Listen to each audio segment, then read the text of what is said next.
babayaran sa inyo to finance. Ibig sabihin, binigyan niyo ako ng 300 kasi mag-finance ako doon sa pagpapatitulo. Diba? Patent lang ha, hindi judicial. Kasi pag judicial, baka 500 million, hindi kaya yan. Diba? Kasi mahal ang matagal pati yan. Kasi meron yan babayaran. Ito kasi sa patent, wala po tayong babayaran na 6%. Ang babayaran lang po natin 1%. So yung pong patent na yun, acceptable na po yun sa Ay, opo, title po yun. Good as title yun. At wala na ngayon limitation ang patent. Walang limitation yan. After na ma-issue ka ng patent, pwede mo i-transfer as TCT, Original Transfer Certificate. Sa buong pangalan ni Tatang o sa buong pangalan mo pwede. Kung biga, binigyan mo siya, 12 hectares, 12 hectares, 12 hectares, lahat yan lumabas ang Tapos patent. lahat po yun. Ibabalik sa pangalan mo. Meron tayong contract, kaya po mahal ang bayad ko. Kasi lahat po ng title, gagawan po rin po siya ng deed of sale, pabalik sa pangalan niyo. Ganon. Pwera lang doon sa 300. Kompleto po ang aking terms, hindi po yung Para hindi mawala yung baka kakabulin mo ako, nasaan na yun, baka sabihin mo, binigay sa akin. Bago po lumabas ang patent at application, nakapirma na po lahat yun. Kung ilan yan, ilang tao, 300? 66 na katao na ilalagyan natin, ikaw po ang mapoproduce ng tao. Tapos yung tao lahat ng ID na yan, ibibigay mo sa akin, pagagawa natin kay attorney ng deed of sale, pabalik sa pangalan mo ngayon. Ginamit lang yun. Gagamitin lang yung tao. Gamit po yun ang tawag. Pero lahat yan, pag pumunta doon, meron yan. Hindi mo makukuha kaya patent. Kasi pag mag-judicial tayo, pwede naman malaki. Pero hindi pa rin pwedeng isang lote lang. 12 hectares pa rin. Ganun pa rin, mas mahal. At magbabayad ka ng 7.5% pag transfer sa pangalan mo. Eh ito, hindi. 1% lang ang babayaran natin. Siguro kung ikikita lang ito sa 300, konti lang naman. Kaya nga sabi ko, di ba, bigyan niyo pa ako ng commission. Pag-iisipan po namin. Teka muna nga, pag-iisipan. Ito na. O sige, so express natin yung processing of the application until the completion of the pre-patent for the subject property before the DNR, GAR, and other government agencies and the registration thereof. Iba po yun. I-register ko yung patent nyo sa LRA. Yun doon tayo magbabayad ng 1% sa capital gain. Name and assign for purposes of compliance with the said laws before the DNR. Kasi bibigyan ka ng DNR patent, isuserve mo ngayon yan para mapunta. Kaya yung sinasabi nilang titulo nila na ibigay ng DNR, hindi pa yan. Kailangan i-register kaya walang number. Yung kanilang patent, hindi pa yung title. Ibibigay mo ngayon sa LRA, tapos i-register mo sa Register of Deeds para buo siyang titulo. Pagkatapos, pag nagawa mo yun, saka mo lang siya ngayon itatransfer sa pangalan mo ng buo. Eh lahat na yun, bago po yung dumating yung patent, meron ka nang nakatagong deed of sale ng per lot. So wag mong alalahanin yun kasi hawak mo na yun. Ngayon pag kinamkam naman, hindi mo kakamkamin, wala namang kakamkam kasi hawak mo naman ang lupa. Saka ibibenta na natin, no? Tsaka meron din tayong processor kung sakali man, nandiyan palabas na ang patent. Ididid of assignment ka lang doon sa bayan nila. Wala na kayong babayaran, wala ka nang gagastusin. Pera na lang ang kukunin mo. Pag yung bayan naman ng mga to, pag pinaharap sa akin, papaharap ko naman yung taga-LRA para diretso, certification lahat.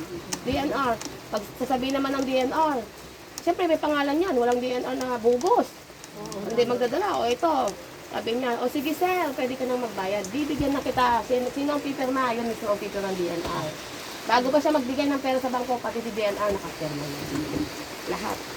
Pati yung mga 68 na katao, permado na yun, nasa iyo na yung hawak nila. Okay, that the second party shall then offer for sale. Yun nga, i-offer nila. I-offer natin kasi hindi naman yung ibibigay lahat sa'yo, di ba? I-offer natin doon yung kung may bibili lang ha. Kung wala naman, di sa'yo. Pa rin. O, sa kanya nila, malay mo. Hindi, kung may yung bayad nila ay magtipaklong, meron kang titulo. Ngayon, kung wala naman, pupunta rin sa kanila. Inaantay yung dokumento. Natin. So, ngayon yan. So, ibig sabihin ito, magtatrabaho to hand in hand. Hindi pa tayo papagtas. Hindi tayo pa mag-away-away.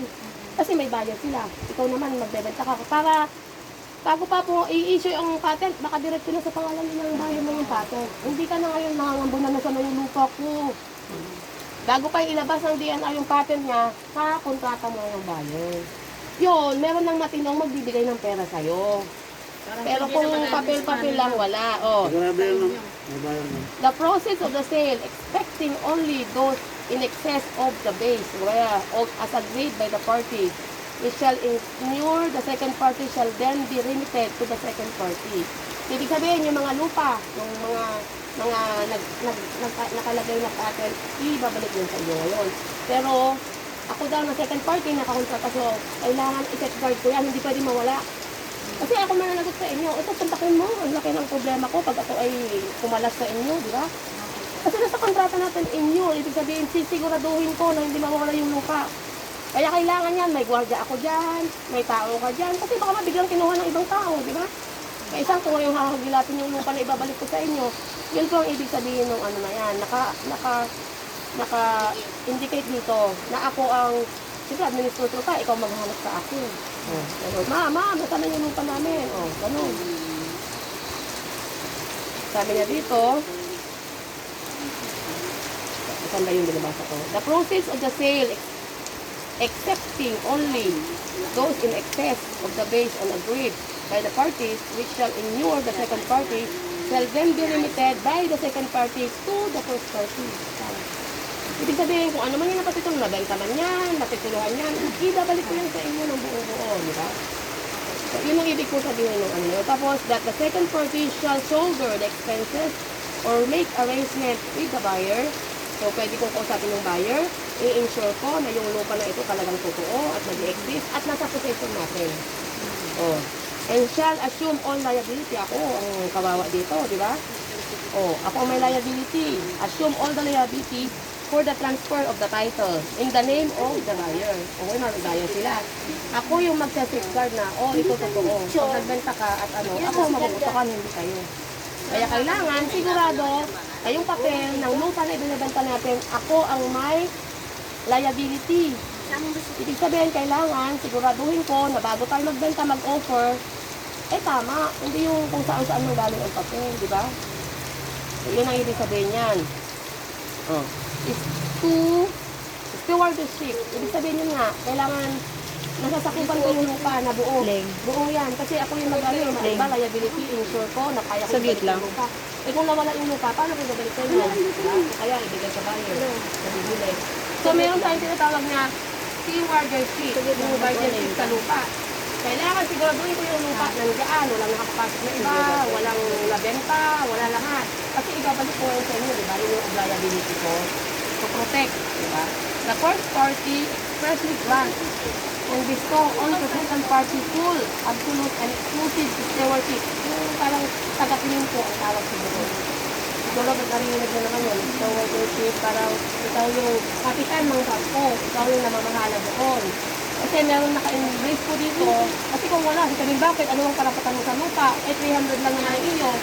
Siyempre, pwede ko i-impose. So, kasi kita ito ng government, land grabber ka. Hindi, kasi yung si Tatang, binigyan ako lang karapatan na pangasuhaan yung buo. As tagatingin lang po, wala akong karapatan magbenta ha. Yun ang ano mo, kayo pa rin naman karapatan. So, para pag may ano sa akin doon, sino ka?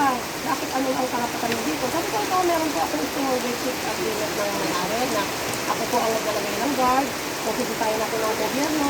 Ito po, meron po akong tao dito para patigilin ko kaya. Pwede ko silang demanda, pwede ko silang ihuliin ng NBI, police. Hindi na nakasuhan ng mga police ko. Kasi ako ang nag-order, ako magre-request ng police court, police authority na pumunta doon para i-guardian yung lupa. Kasi yun ang kailangan. Otherwise, baka kung sino-sino lang pupunta doon, napakalaki yan, kaya ko ba yan ikutin sa isang araw? Hindi. Diba? So, kailangan ko yan may kasama akong physical na tao na police ako doon, nag-guardia ako doon, yung police sabihin. Kasi pag hindi ako bibigyan ng police, ng NBI, ng guardia. Anong karapatan mo magpag-guardia dyan? Hindi naman ikaw may-ari, diba? So, yun po ang hindi sabihin nun. Tapos sabi na dito, like over the entire parcel of land. Ibig sabihin, Full property. full property po siya. Babantayin ko yan hanggang hindi matapos ang patent niya. Diba? Babantayin ko. Kaya ikaw, as administrator, kung maging administrator ka, ako ngayon ang sisitin, ma'am, ano nangyari dito? Meron daw ditong tao, hindi ko naman tao yan. Di, pupuntahan ko naman yan. Sasabihin ko sa police, sino ba yun? Kaya kung mag-request ako ng, kasi pwede tayong mag-request, hindi mo alam kung aga-incident. Alam mo ang lupa. Hindi mo pwedeng isipin ng clear, direct. Pwede yan magkaroon ng gulo. Pwede yan magkaroon ng mga sheriff. Ano. So ako lang po ang may enforce. O, ang pupunta ako doon, trabaho ko yan. Pag pupunta ko site, ako po ang namamaging siwa dito. Sinubay ka ba kayo? O, sabihin ko sa police, sir, pwede ba, bigyan mo ako ng police escort? O, or ano may tawag doon pagka nagtatawag ka ng pulis? Ano may tawag doon? Yung yung parang respondent. Oh, may gulo doon sa lupa. May nang-agaw ng lupa ko. Halika pulis, punta ka dito. Ako may-ari to. Ako nagbabantay dito. Ito kontrata namin ni Tatang. Hindi, ngayon nagko-question kasi dala-dala ko ito sa pulis o sa NBI. Sabihin ko doon sa Brad ko, Brad, sige na, magpadala mo ako ng pulis. Bakit? Meron ka bang karapatan? Kahit Brad ko yan, tatanungin niya sa akin kasi madidimanda sila. Eh kung meron ako nito, ay, sige sis, meron ka pala niyan. Pero hindi ibig sabihin na angkinin ko yung lupa kasi meron dito nakalagay na ibabalik ko yung lupa o doon sa bayan mo, yung bayan nyo, ako ang nagbibigay. Intindiyo? Kasi po, ang pinaka-importante ko sa pagbigay ng lupa is possession of the property. Kasi kung hindi ka on possession of the property, wala kang ibibigay sa bayan, hindi nila babayaran yan. Diba? Nakikita mo sa mga loko, may guard? Oo. Anong yun?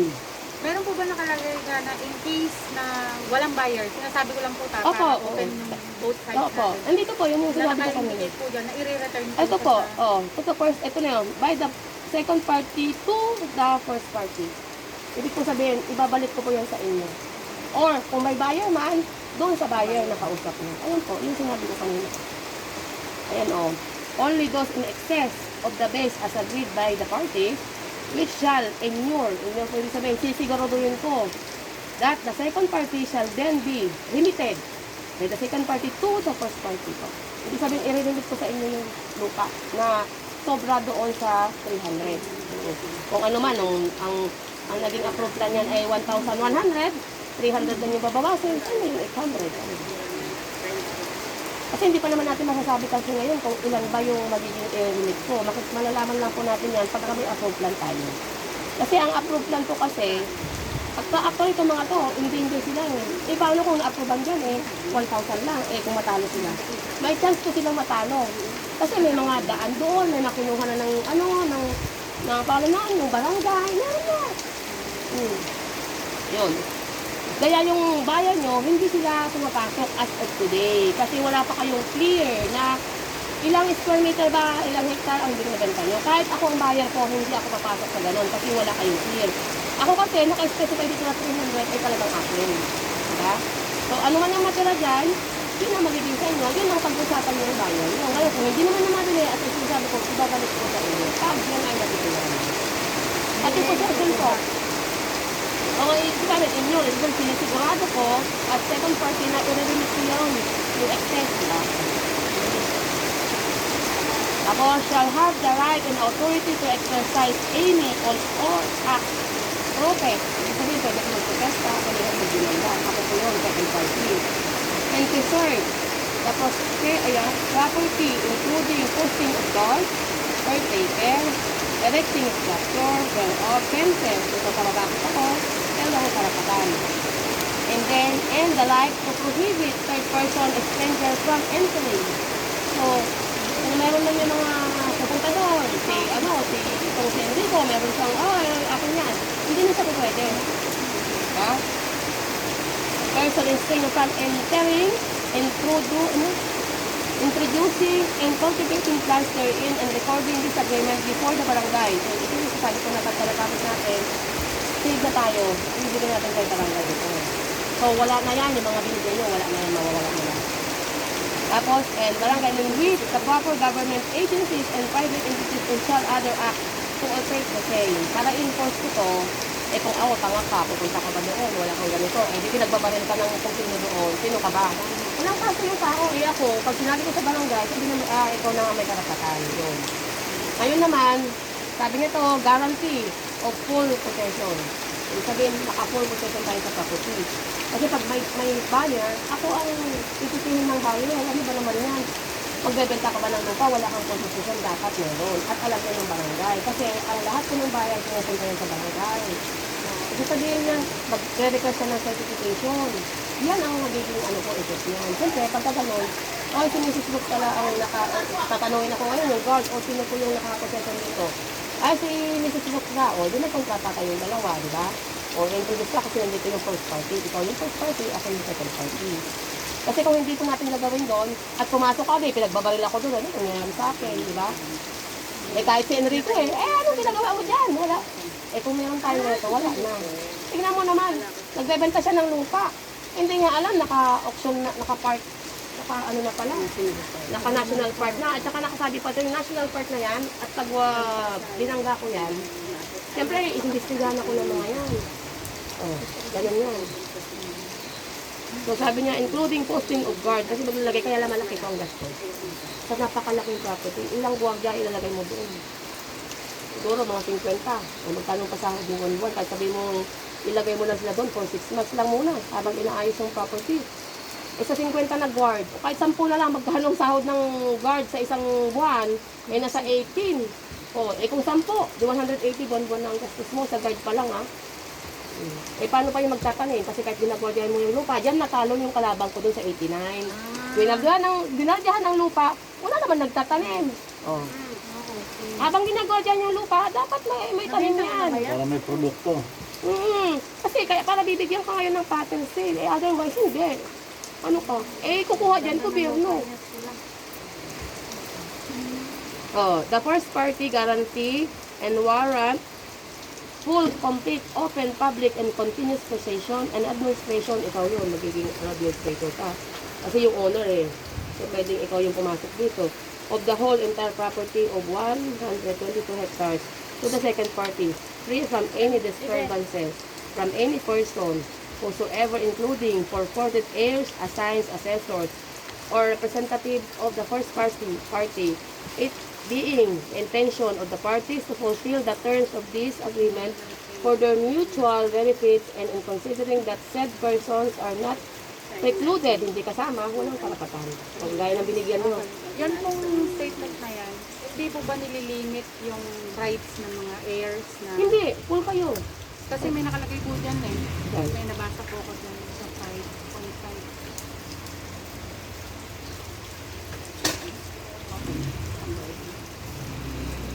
Ito po. Free from any disturbance Oo. from any person whatsoever, Ngayon, ibig sabihin, including po, ibig sabihin kasama po kami.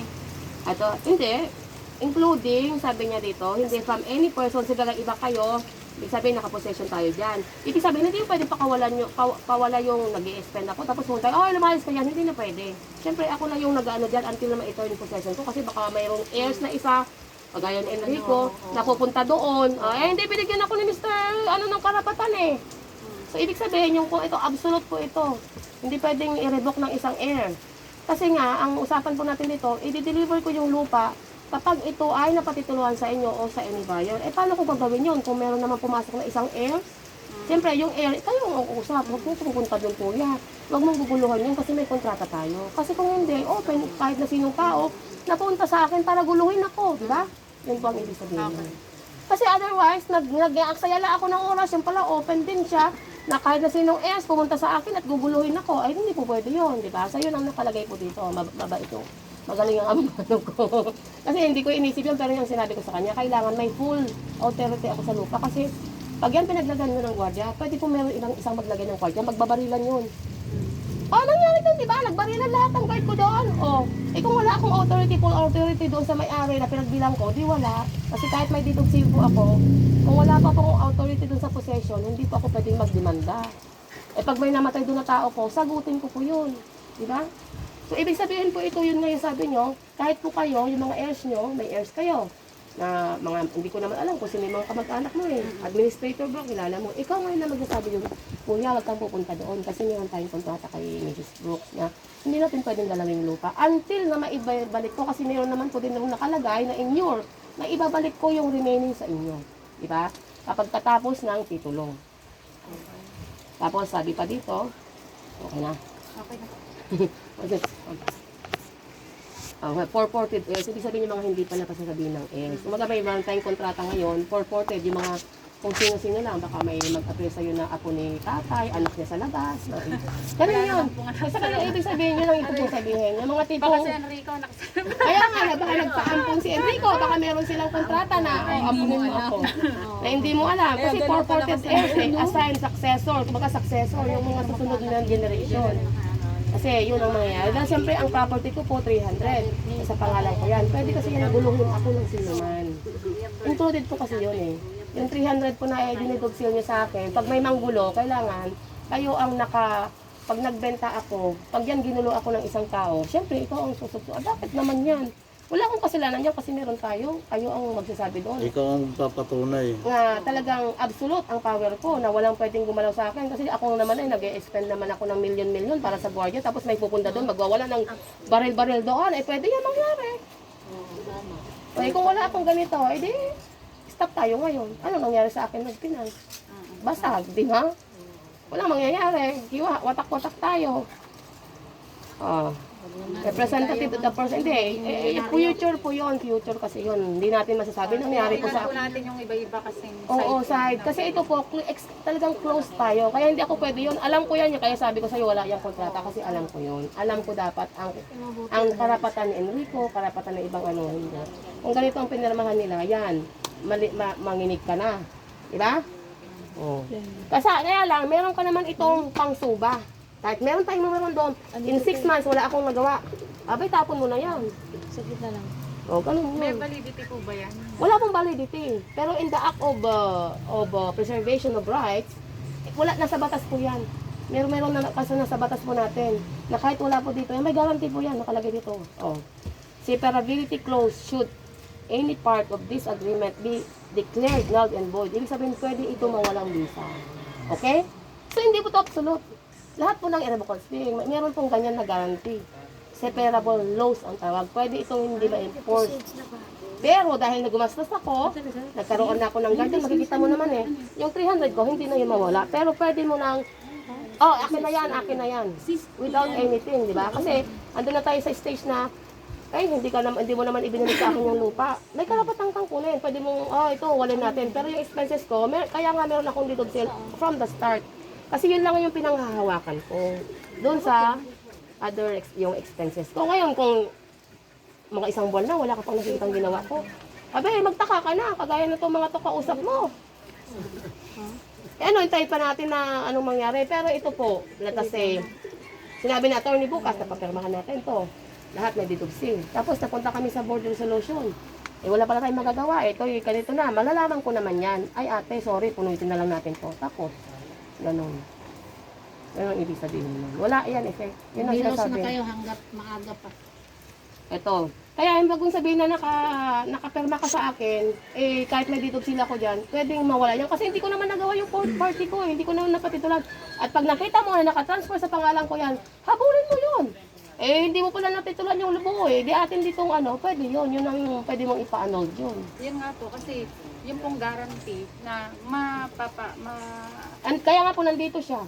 Na kailangan, pag ibinalik ko yung lupa sa inyo, in your patent siya, titulado siya, safe siya, in one whole possession siya. Kaya nakalagay, ngayon ang property po nasaan? Iwang-wang. Hindi mo alam kung sino ang nagmamaniobra. Diba? Marami pong proseso yan, napakalaki. Yung isang hektarya po. Kailangan may tao ko dun araw-araw. Kasi may mga problema ngayon, di ba? Yung mga pinagbilang ko, alam mo ba, may deed of sale ka? Hinahabol ka na may-ari. Ganun yun. Hindi ka exclusive kasi may deed of sale. Kaya lang po yung deed of sale kasi, pag wala pa akong ganito, hindi ako papansinin ng mga tutulong sa akin sa gobyerno. Hindi ka papansinin, anong karapatan mo yan? Just tumigil ka dyan. Sila ang magsasabi sa akin, tigilan mo yan. Diba? Pero kung may Nananatili sa kanila yan. pero kung may ganito akong hawak, malakas ang hawak mo. Sige, padala tayo ng NBI, padala tayo ng pulis. Ba't kung hindi pinuluyan ng pulis? Kung yan ay kahit na mayroon yan may-ari, wala open yung property ngayon Kayang-kaya kong palagyan ng poste yung kinabukasan.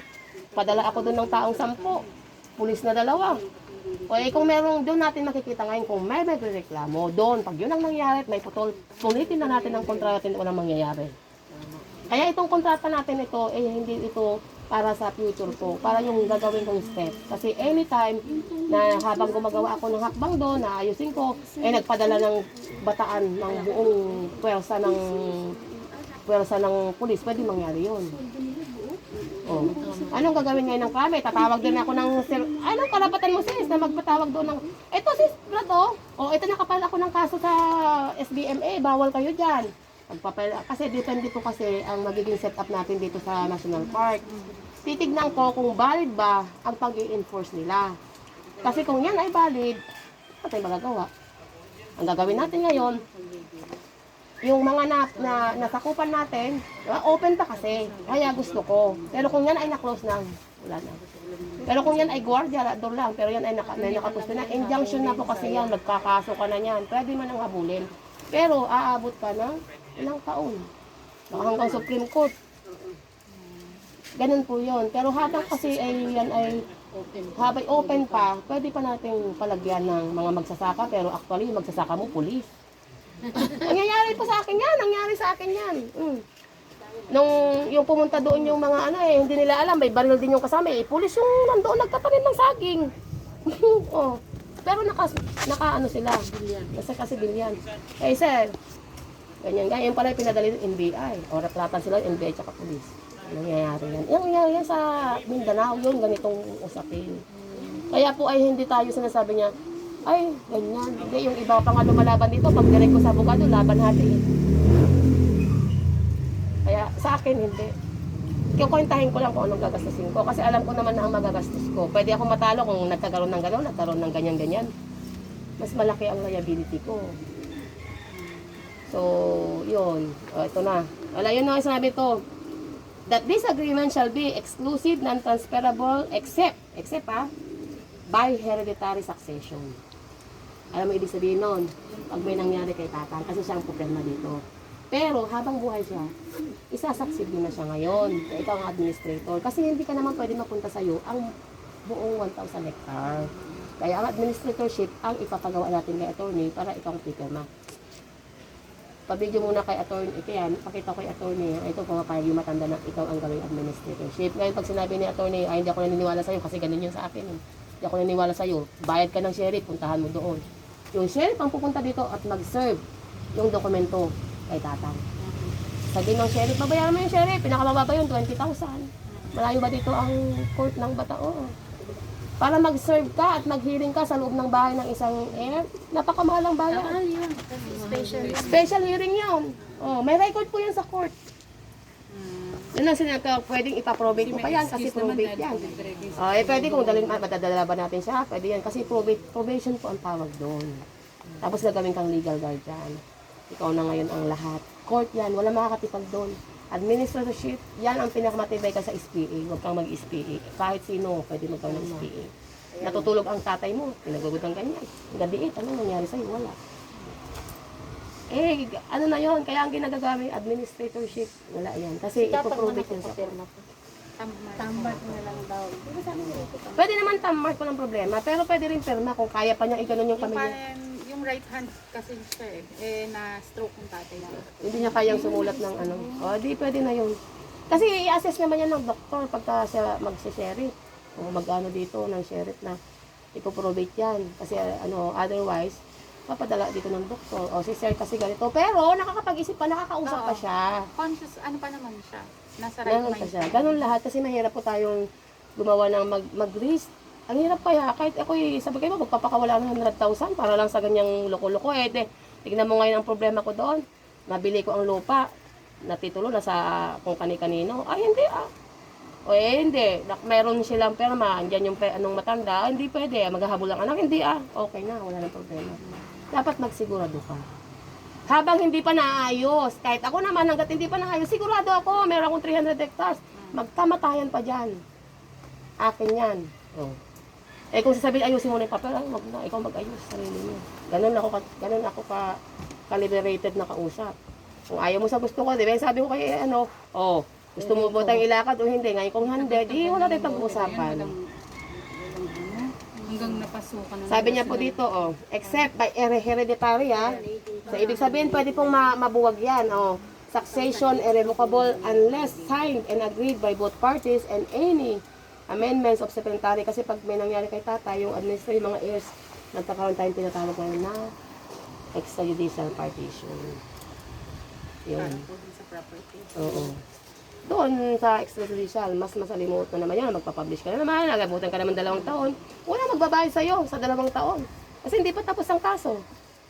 Pero kung meron kang administratorship, wala na. Diretso na yan. Mas maganda pa rin administrator ka na lang po sa SPA. SPA kahit yung... Ito sabi natin ito yung bunga. That this agreement shall be exclusive, non-transferable. Hindi pwede i-transfer sa akin lang to. Except by hereditary. Ito kapagmana. Diba? Succession and irrevocable unless signed and agreed. Kung baga, magbo-both parties kami. Ay, hindi ko po kaya itong gawin. Pupunta ako ngayon sa inyo, sir. Ito na po, ate. Hindi ko po kayang gawin. Pwede bang ipa-declare na natin ito? Both parties tayo ngayon. O pag-uusapan natin, may expenses pa ako, o may naiwan akong 2 hectare, o may naiwan akong 100. Hindi yun na lang ang pakinabangan natin, di ba? Kasi hindi tayo sigurado, te. Wala akong